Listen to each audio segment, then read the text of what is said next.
President Muhammadu Buhari has ordered the military and police to bring an end to violence in Plateau State. He also asked that they make sure that there are no further attacks and reprisal attacks by any group against the other. The president also commiserated with the government and people of the state, especially those who lost their loved ones, friends and family in the attacks which claimed the lives of more than 20 people. Before we go into our discussion this morning, let's bring you some information on violence in Plateau State. Attacks on communities in Plateau State are threatening the fragile peace achieved in the state after years of religious and communal clashes. Now, Plateau State had in the past witnessed many violent and deadly incidents until recently, when efforts by the present governor began yielding peaceful results. But even this peace did not last for long, with fresh attacks on communities, especially in Bassa local government. According to the president, Irigwe Development Association, Sunday Abdul, more than 40 persons have been killed in 7 communities within the last 1 month in Plateau State. On Thursday, September the 7th, gunmen descended on Ancha village of Mango Bassa local government area of Plateau State, killing about 20 people. And eyewitnesses say the attack may have been a reprisal allegedly carried out by suspected herdsmen following an earlier dispute between themselves and the villagers. Since that gruesome attack on Ancha village, there have been others on Bassa local government. Not worried by the development, Governor Simon Lalong of Plateau State imposed a dusk to dawn curfew on the area on Friday, October the 13th, in hopes that it would quell the attacks. But barely 24 hours after the imposition of a curfew, gunmen suspected to be herdsmen killed more than 6 people and injured at least 5 others in Bassa local government area, with several houses burned. The incident happened in the early hours of Sunday in Taigbe village. Even as affected communities from earlier attacks grieved, gunmen again unleashed mayhem in Bassa local government area, killing 29 persons in an early morning attack on Monday. And according to eyewitnesses, 27 of the victims were hacked to death in a classroom. Well, joining us now in the studio is a security consultant, Dennis Amakri. Good morning and thanks for joining us. Good morning. Good morning. You're welcome. Well, of course, in reaction to this latest senseless attacks, the president has said this madness must stop. Of course, it did happen in spite of the curfew that was imposed by the governor, Simon Lalong. Yes. Will this statement coming from President Buhari really at least change the narrative in, violent attacks in Plateau? I think this, let me put it this way, it has continued to happen despite any kind of government intervention. And it is happening because no arrests have been made.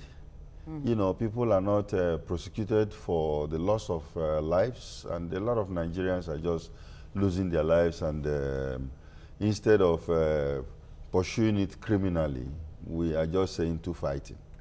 Don't fight again. I don't think that is very, very proper, because a lot of people might even read other meanings into it. Why this is happening and nothing is actually happening. Of course, people have already been reading all kinds of meanings to it. Because from the statement released, credited to the statement by the president, he's saying that the military and the police should draw up a plan to ensure that there is no reprisal and then there is no fighting between these 2 people.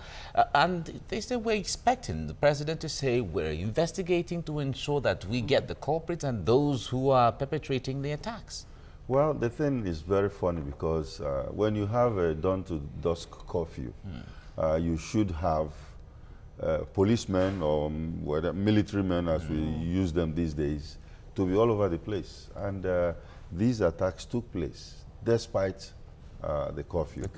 So what is going on is the question everybody's asking. And nobody seems to have an answer to that. And it's even further complicated when you hear allegations like soldiers were actually involved, soldiers who were supposed to help evacuate people to safety. Yes, that's another one, because now many people are saying that it is the soldiers who were sent there, and that's why there is no arrest being made. And of course, as a security person, we look at the different incidents that have been happening across board.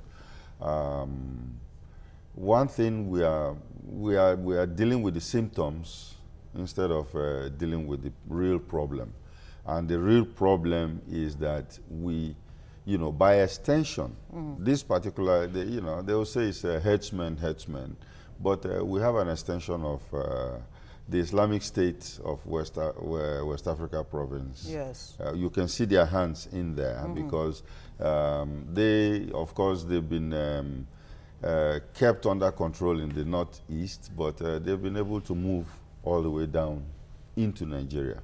And some of these attacks are carried out by them. Well, they don't seem to be treated as terrorists, in spite of the fact that they're on the world number 4, number 3 of the terrorist list, but Nigeria has not officially declared them terrorist organization.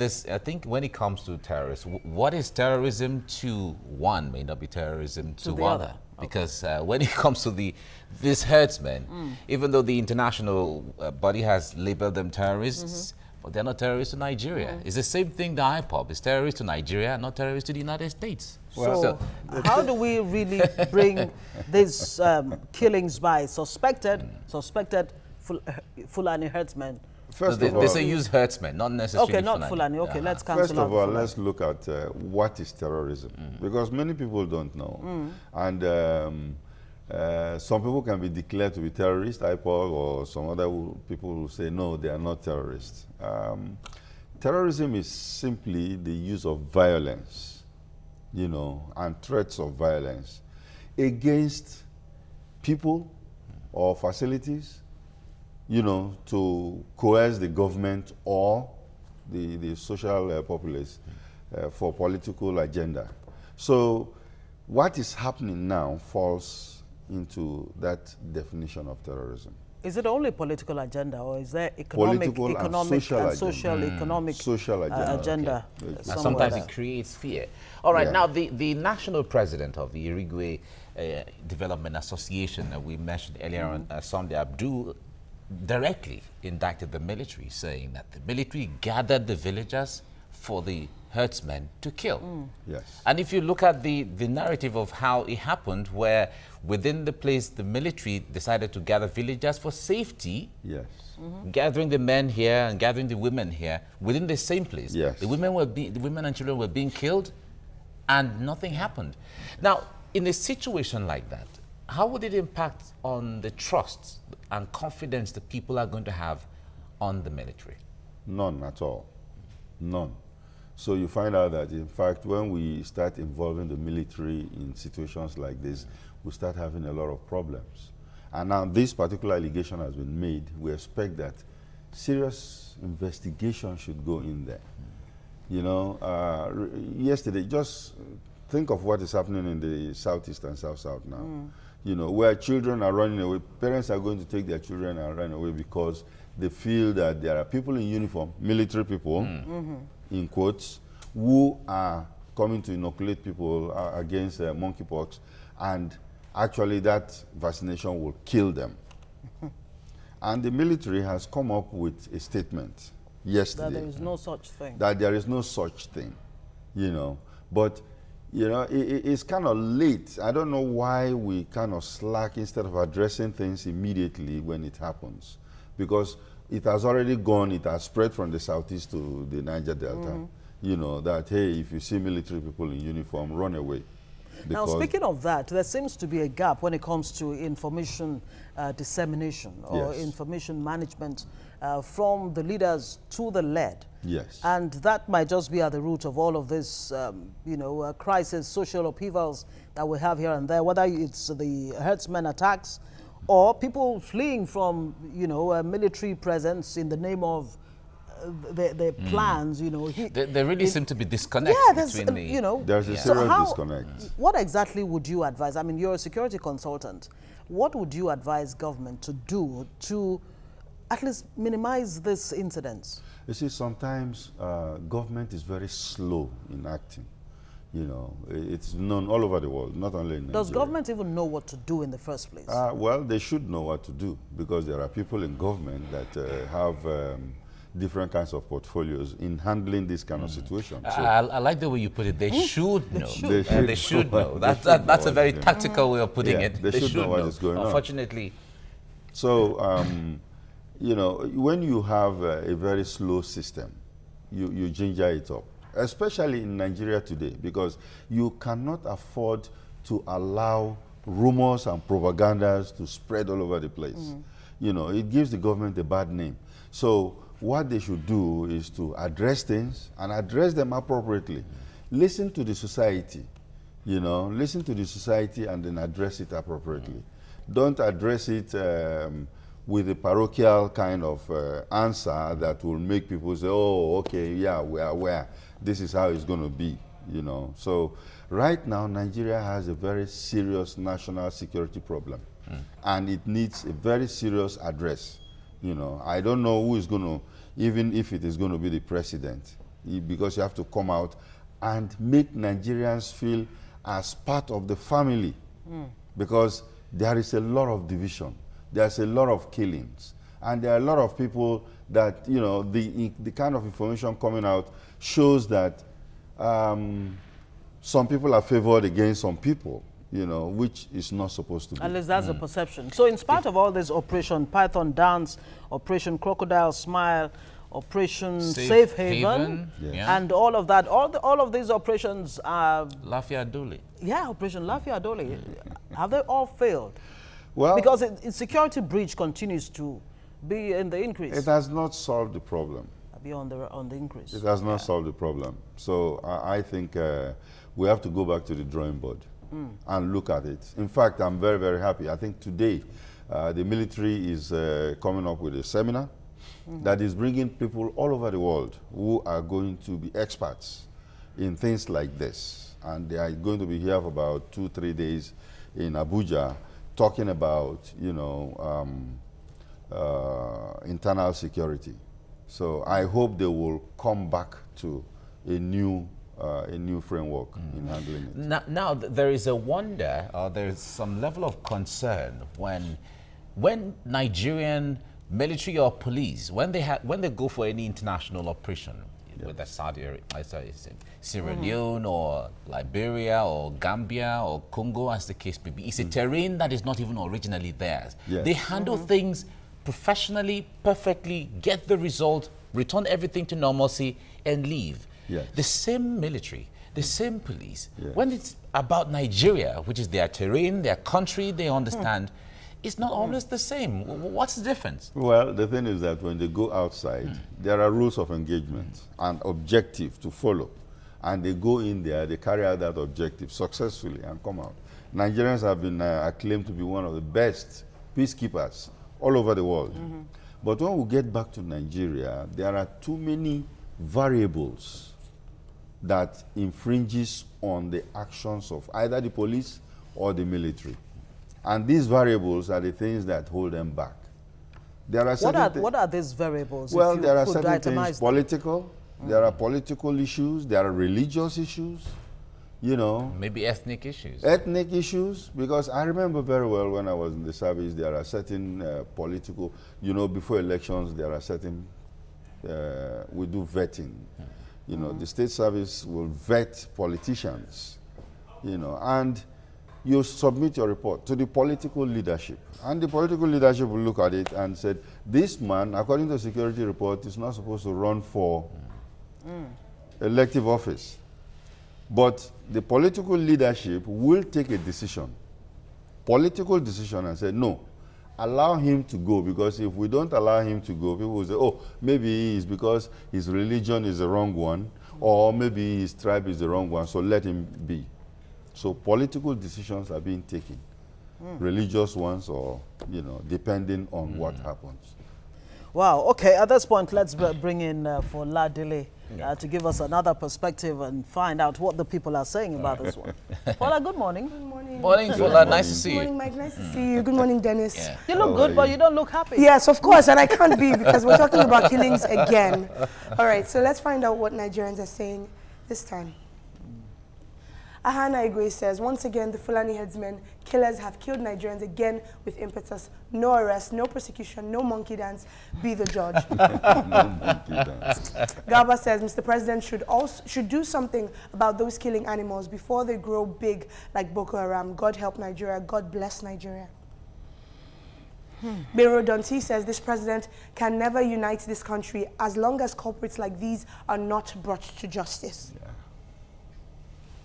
Umaru Risiaku says, lasting peace can only come when those Plateau tribes decide to stop killing Fulani people and stealing their cattle. Ahmed Suleiman says, every communal clash will now be turned to headsmen as culprits. I think we'll come back to this one. Okay. Cheta says, one sad part of this latest attack in Plateau is reports of the attack happening despite a curfew and soldiers taking to their heels. And he continues and he says, soldiers are humans before they are soldiers. If they don't think their sacrifices will be appreciated, will they risk their lives? I really want to talk about this one. So he talks about the fact that, you know, there are reports of soldiers taking to their heels. And of course, people talking about how should soldiers be taken to their heels. And well, he makes this point. What do you think? Well, you know, sometimes they say that retreat is not defeat. You know, it's a strategic maneuver. Yeah, it's very, very strategic. Soldiers will always think, if you are being overwhelmed, especially if you are ambushed, for instance, if you're overwhelmed and you know that the firepower that is coming towards you is bigger than what you have, then the tactical thing to do is to retreat. Even at the expense, the cost of exposing people who are supposed to be in care. And at the cost of seeming weak. Vulnerable people. You know, exactly. Yeah, because if you don't take that kind of decision, you might all end up dead. So, tactical withdrawal is a very good lesson for soldiers, and they know that. That's an interesting angle. Wow. Very interesting. You know, when it comes to security, is anher world of its own altogether. All right, Fola, thank you very much. Thank you. Thank you. All right, now, let us understand this. There's always this accusation of Fulani herdsmen. No one has been able to really identify these people who carry out this to say, okay, I know this person, or I know. Why is it very quick to say it's Fulani herdsmen? Well, the environment where it is happening is where farmers exist, and they have an age-long problem between farmers and herdsmen. The governor of Benue State has even allocated plot of lands for grazing. Yeah. Now, this fight has been going on, but like I said earlier, there is another variable that has been introduced into it. We have ISIS, or the Islamic State, Boko Haram, in Nigeria, in West Africa, which is going under the cover of Fulani herdsmen to attack. And this attack is not only in Nigeria. They've extended from the northeast all the way down to Benue, Plateau, Enugu, and then to Ghana, even up to Ghana. So I think the government have to really look at this. We cannot just be saying Fulani herdsmen, while we forget that there is a bigger hand behind those people that are coming. But let's come back to the Fulani herdsmen. You know, there are situations where they carry arms and to protect their cow. But the life of a cow is not more than the life of a human being. And you know, if a cow is killed, they go all out to finish a whole village.